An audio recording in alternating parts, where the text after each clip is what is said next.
name is Mary Johnson. I'm the Deputy Director of the Community Development Office. And I want to introduce you to our director here at the end, Diana White. Our Urban Development Venture person, Dave Jordan, here is helping us with the 5-year plan. Our accountant, Adam, and our home manager, James Drexler. And Betty, of course, that does all the work. She's our secretary. Diana, you want to do any other opening remarks? No, thank you very much, Mary. Dave Jordan here is the Director of Housing and Urban Design for Urban Design Ventures, who we've contracted with to prepare our 5-year consolidated plan, which is required by the Department of Housing and Urban Development for our home and CDBG programs. We're very glad to have him here. He's a seasoned consolidated, did I say comprehensive plan? Consolidated plan expert, and he knows the programs in and out, and he's going to go over, for the benefit of the public, what can be done with these funds, what types of projects, and also who we must benefit with the program funds that we receive every year from HUD. So without further ado, I'd like to turn it over to you, Dave. Thank you, Diana. Thank you, Diana. I'll figure out how this electronic stuff works. As Diana mentioned, I'm Dave Jordan with Urban Design Ventures. Our firm does a lot of work with municipalities related to CDBG and home projects and funding, and we're here to assist the city in preparing its 5-year consolidated plan in order to be able to receive their HUD funds for the next 5 years, and each year within that 5 years of how they're going to expend their dollars. We have prepared a schedule of events related to this. One of the first things that was done is, and I know you won't be able to see this, but we prepared a resident survey that is on the city's website, and we ask that you go onto that survey and complete it. The purpose of tonight's hearing is to gather information what the folks who live in Altoona feel are needs in the city, and the CDBG funds and home dollars may be able to help address those issues. The next event is tonight's public hearing as far as the schedule, and that's the purpose of the meeting this evening, is to have this hearing so that you all are aware of what's going on and can provide feedback on what we're going to be doing and looking for as far as activities that may be program eligible. Another step in the process is we're going to be setting up meetings with organizations, agencies within the community to see what they see as needs in the community, as well as potentially projects or things they may need for their organizations. We actually started some of that discussion today with my being here, and I met with a number of city departments to begin that process.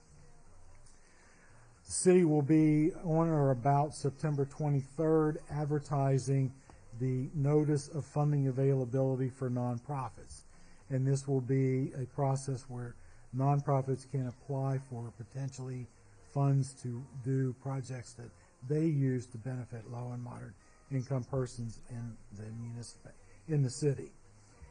Tentatively, we're looking at, and I know this seems like it's very early, but we ran into some issues this year with HUD being late in getting their allocation from the federal budget because the budget was late.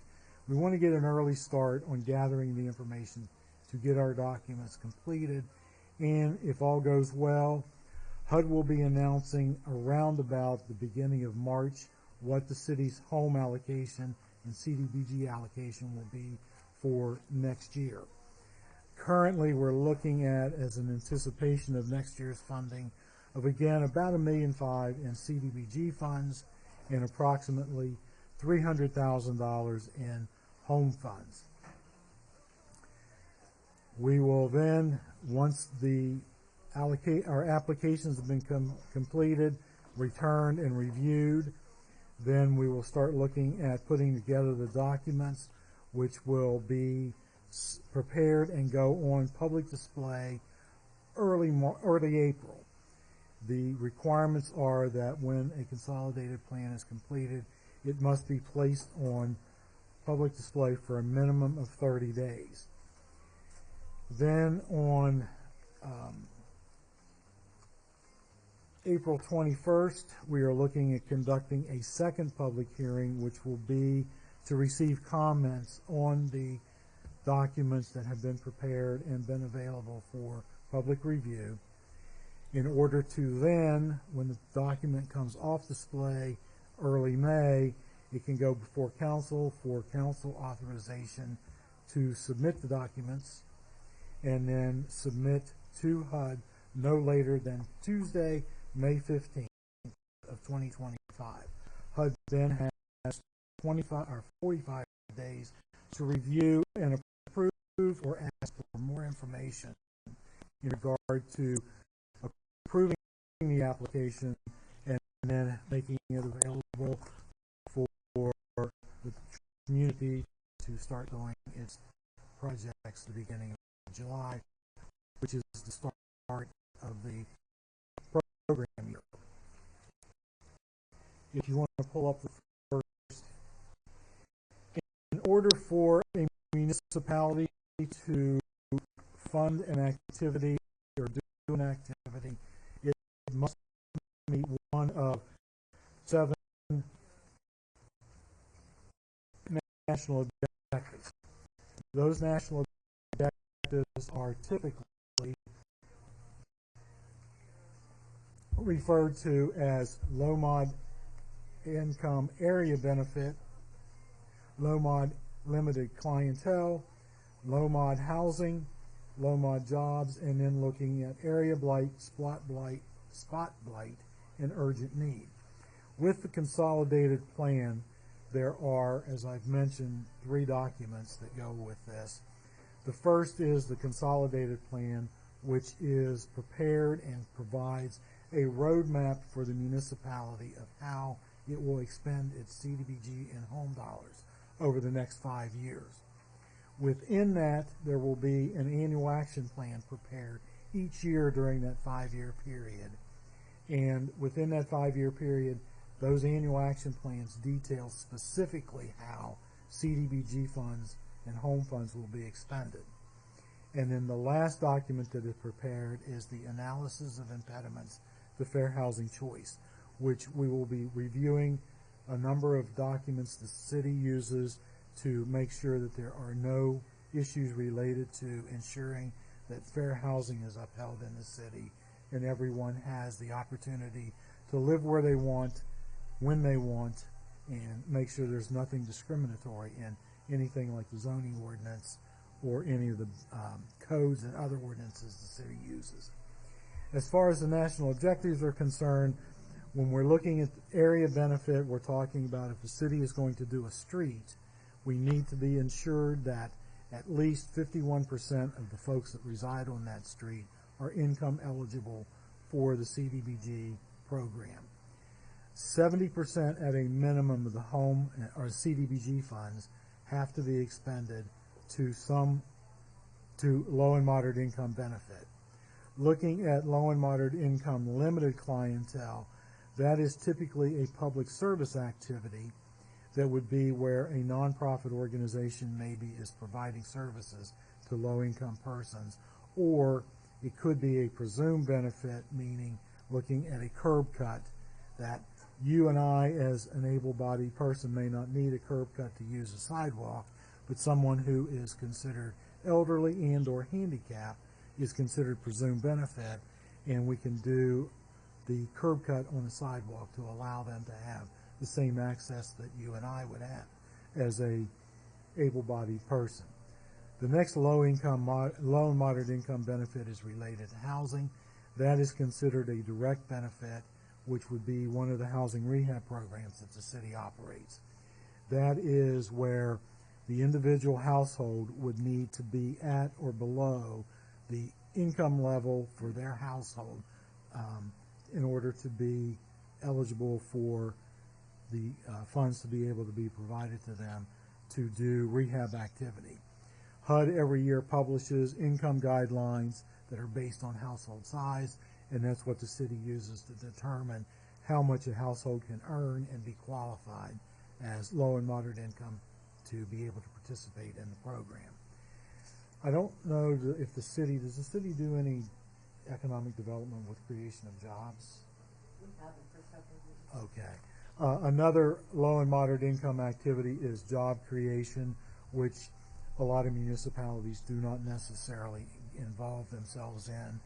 And it again is the creation of jobs for low and moderate income persons who, once they get the job, may no longer be a low and moderate income person because they're making money and they're able to increase their income as they work through their job. The other areas that are activities, and the city does a fair amount of this, is related to blight, whether it's area blight, spot blight, or potentially an urgent need. Area blight would be if a whole city block needed to be demolished because there's so much deterioration. Spot blight could be just an individual building that needs to be demolished because it has become decrepit and dilapidated and needs to be removed.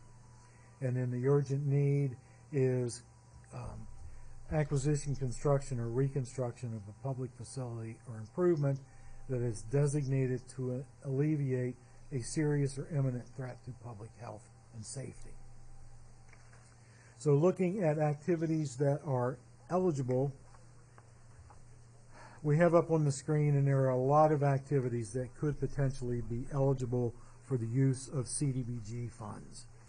A lot of municipalities will do water and sewer projects, street projects, in order to be able to improve the infrastructure in the community. There are also some improvements that can be done related to recreation improvements, parks and playgrounds, looking at the direct benefit activities of housing. That is another activity that is eligible. There are programs such as clearance, which we've already talked a little bit about, code enforcement, historic preservation, renovation of properties, removal of lead paint. Those are activities that are potentially eligible for the use of CDBG funds. Public services, we're looking at activities that nonprofits typically are using to be able to provide for low-income residents of the community that are in need. At the CDBG program, the dollar amounts that are eligible, so the city is receiving approximately $1.5 million. 20% of that can go towards administration, which is the dollars that the city uses to administer the programs that they're doing. No more than 15% of that allocation can be used for public services, meaning the nonprofits that are doing provision of programming for income eligible persons.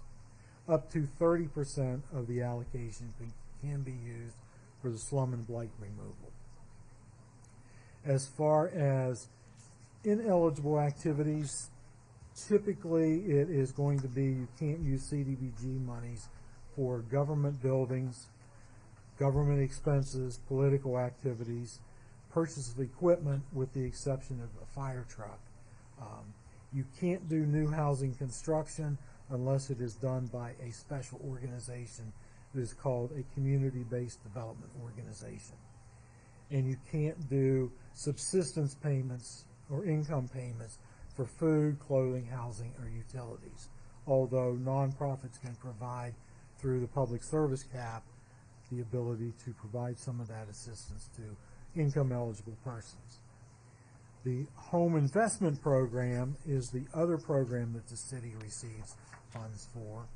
And with the home program, it is one of the few programs in the federal government that is specifically related to housing and housing activities as far as construction of housing. Within the home program, 10% of the home allocation can be used for administration. 15% of the allocation has to be set aside for what is called a CHODO, a Community Housing Development Organization. In large municipalities, you may have so many for-profit or large nonprofit organizations that are doing housing development that a small nonprofit can't get any dollars to do a housing project. The CHODO set-aside is specifically for qualified small nonprofits to be able to get dollars to do housing activities. And 15% of the allocation is set aside for them. Does not mean that they can't use additional home dollars for a project, but at least 15% is set aside for CHODO activities. With the home funds, you can do hard costs, which is new construction of affordable housing, rehabilitation of housing, reconstruction of affordable housing, conversion of housing from some other use, or site improvements related to the development of affordable housing. So that means that if you need a site improvement on a project site, you can use home dollars, but you couldn't use home dollars to do the construction of a street to that development because it's not on the site of the development. You can use home funds for acquisition of property, and you can pay for soft costs such as the development of architectural and engineering fees, cost of funding the initial operating deficit of a development project. A lot of nonprofits will be developing rental housing because there is an affordable housing shortage. So they'll use those dollars for that type of development. And in the first couple of years for a nonprofit, it may be difficult for them to be able to come up with the operating dollars to keep that unit or that property going until they get it fully occupied. As far as ineligible projects, you can't do reserve accounts except in the case of new construction or rehab. You can't provide tenant-based rental assistance for the special purpose of existing Section 8 housing programs. You can't use it for non-federal match. You can't use it for prepayment of low-income mortgages, housing mortgages, and those are just a few of the activities that are ineligible as far as the home program is concerned. Part of the purpose, or the main purpose of this evening's meeting, is to get feedback on what the community feels are needs within the community, so that when we're putting the plans together, we make sure that we identify what we're looking at trying to fund over the next 5 years. Our philosophy has always been to make your needs as broad as possible, so that if something comes up that you might want to fund that you don't fund in the first year or two, you don't have to go through an amendment of your consolidated plan to add that activity, so that it is covered by a consolidated plan to be able to do an activity that may not have been considered initially. So again, I'm not sure how we want to go about getting any feedback from the audience. We have no one in attendance. I mean, unless this gentleman who just came in has something he would like to add. Oh, okay. So can they contact the... Yeah, if the public would like to make comment, because I know this is being broadcast, they can submit those comments to planning@altoonapa.gov, and we should receive those comments by...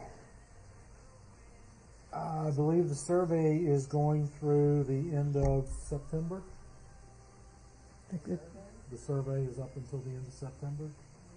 I think the survey is up until the end of September. Yeah, so I would say by the end of September. Okay, and then we'll be compiling all that. Yeah, we'll forward all those comments to UDV to make sure they're incorporated into the plan.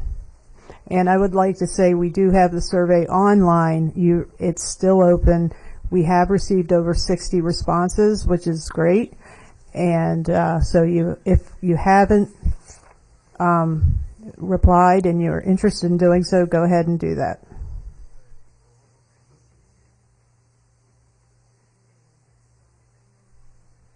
So at this point, if there's nothing else, we can conclude the public hearing. You certainly may. That's quite all right. We're glad you're here.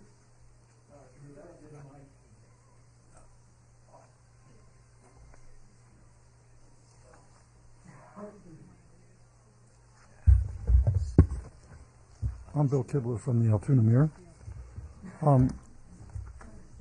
Sorry for being late, Bill. Could I get your name? Dave Jordan. Dave Jordan? Yes. I'll give you J-O-R. a card here Okay. before we leave. And you are a consultant? Yes. What's the name of your consultancy? Urban Design Ventures.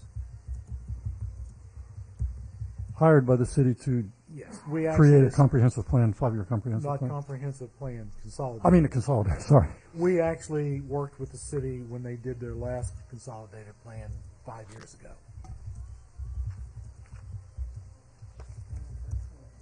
And the first one again, apparently. The first one, was the first one 2 times ago? Okay. How long has it been the requirement of HUD to do a consolidated plan? I want to say that it was in it was probably about 94, 95, something like that is when the consolidated plan process started. It has changed significantly from then to now. Back when it first started, HUD provided every municipality with a computer and software and said, this is what you have to use. Now it's much more innocuous as far as being able to put the plan together. They provide a template, and there's a number of questions that need to be answered in that template, and it ends up being a document that can be as much as 200 pages. And I would like to clarify, the city has been completing these consolidated plans since those days, but like he said, it's changed a good bit. You mean the city has always been in compliance with it? Okay. Could I trouble you to kind of give me, I mean, there's a lot of information. I have handouts if you want. Okay, well, yeah, I've got a couple handouts. I don't know if you have additional ones, but no, that's all I have. As well. Could you summarize in several sentences maybe what the purpose of the consolidated plan is? The consolidated plan, and you may not have come in when I said this earlier, which is fine. The consolidated plan is a document that is prepared, and it kind of outlines as a roadmap of what the city is going to look at as far as projects over the next 5 years. Some of those could be projects that are capital improvement projects that the city has in its CIP plan. It could be that they've decided they need to provide additional assistance to nonprofit organizations that are providing benefit to residents, again ensuring that it does not exceed the 15% cap that has been imposed by HUD on the use of public service dollars out of that. Within that, and I did mention that we want to try to make the consolidated plan as broad as possible as far as potential activities that could be done using CDBG funds. Mm-hmm. Then on an annual basis, the municipality needs to prepare what is called an annual action plan. And that annual action plan is what the city is going to use its CDBG and home dollars for in that given year. And that will detail specifically what they're going to fund and how much they're going to fund the various projects for. So the consolidated plan kind of lays out general guidelines It kind of for. becomes a roadmap of Okay. what they're going to do. Okay. I guess that's all. I mean, I've covered these before. Right. I remember you from when I was here 5 years Okay. ago. Sorry. Okay. Thank you. Anybody else want to comment? Diana or? I'm not sure when you came in, but can you review the next public hearing is going to be, let's schedule?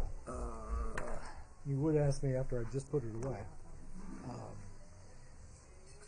I believe it was in April, but I'm not sure. Yeah, something around April 20, 21st.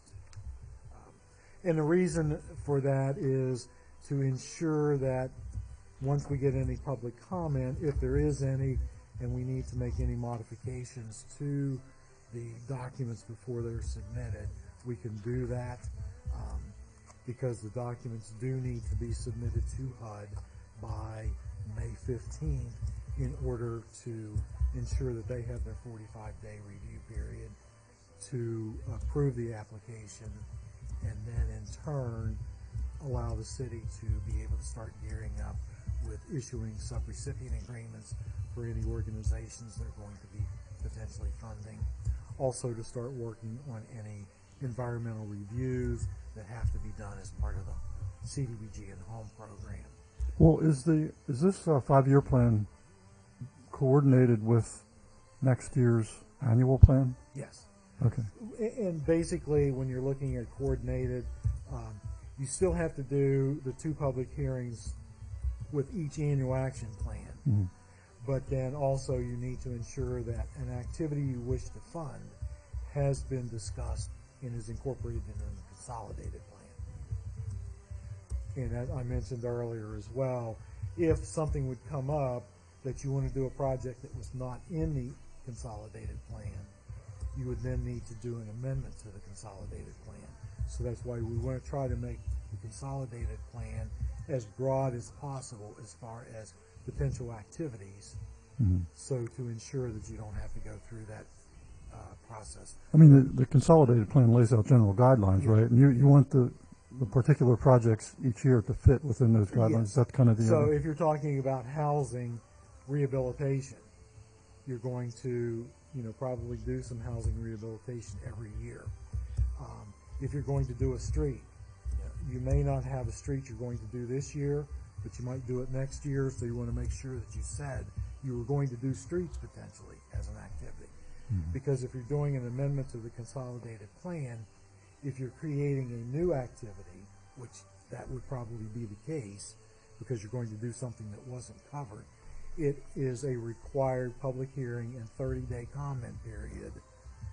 But if you've got it already covered and you don't have to go through that, it becomes a time saver on being able to do a project down the road.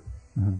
If I remember, like the consolidated plan has like 2 or 3 major initiatives that you hope to accomplish, right? You're looking at, and you don't necessarily need to do all of these, but you're looking at housing, homelessness, special needs, community facilities, economic development, and administrations. Those are the 6 main topic areas that you're dealing with in regard to the activities that are potential. But Oh, it you doesn't mean say- for every community? Yeah. But you don't necessarily have to do any or all. There are municipalities that I know of that only do community facilities improvements.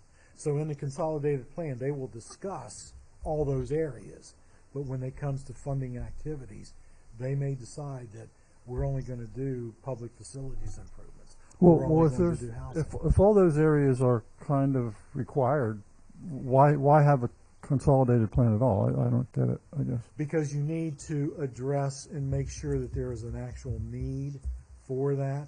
So you may have a situation where you want to address streets. So you're going to talk about streets, but then when it comes down to it, you may have used other funds to do that street or do those streets that even though you talked about it in your consolidated plan, you may have done other things with other funds that you don't necessarily need to do that activity once you're ready to potentially. So all the communities need to deal with each of these categories You look at them and say whether you decide want whether or to not- put funds in those. Right. And if you don't say so, but change your mind, then you got to kind of have an amendment as it comes along Right. in year 3 or year 5. Right. Okay. Okay. And this all is a requirement of HUD, right? This is all a requirement of HUD, yes. And the purpose of that requirement is so to create some structure? Is that kind of the original idea for it, or? It more is an issue of ensuring to Congress more than anything that their funds that they have appropriated for this program are being used to the benefit that they intended, which was or is to assist low and moderate income persons. I mean, that's the fundamental thing, right That's there. the fundamental, yeah. And that goes for home too, as well as CDBG? Yes. Okay. But again, as I've mentioned, the home program is more related to strictly housing type activities. Okay, thank you.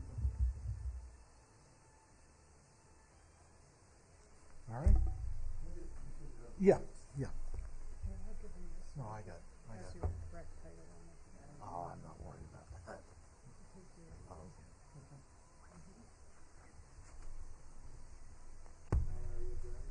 So, if Diana is I'm fine okay, with we're that. adjourned. Okay, great. Thank you very much.